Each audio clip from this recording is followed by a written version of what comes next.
So this is about my first car. My first car was a 1989 green Chevy Blazer. It was a piece of shit.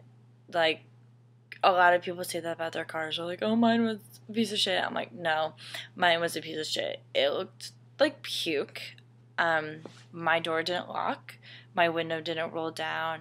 It constantly leaked gas everywhere. The engine didn't work half the time.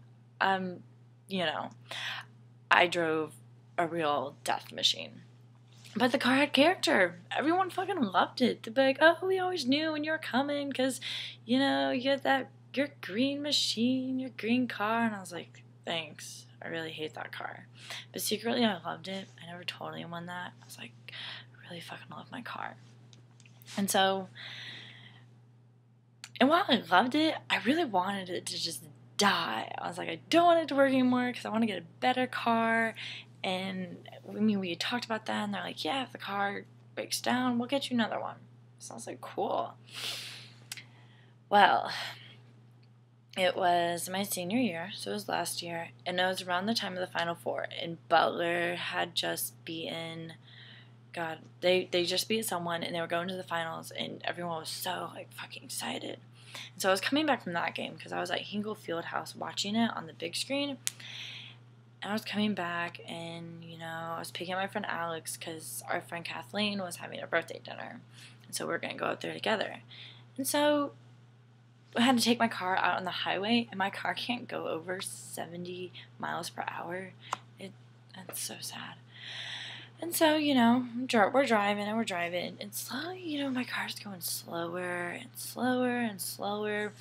And Alex knows about cars, so I'm like, Alex, what's going on with my car?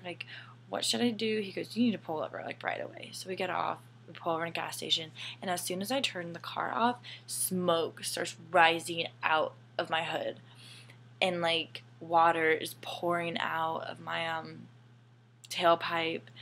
And I'm just like, oh my god, what's going on with my car? It's my fucking car. I fucking love this car. So I call my mom, and I'm like, Mom, I don't know. I think my car's sick, or something's wrong with it. I think it died. And she's like, okay, well, I'll come over. I'll come, and I'll get it. And we called AAA, and, they towed it away. And so we got it back, and my dad was looking at it because my dad kind of works on cars a little. He knows all about cars. And he comes in with this, smile on his face, and I'm like, oh my god, you fixed my car. I'm so happy. And he goes, no, actually, something really funny happened. And I'm like, what's funny about my car being broken?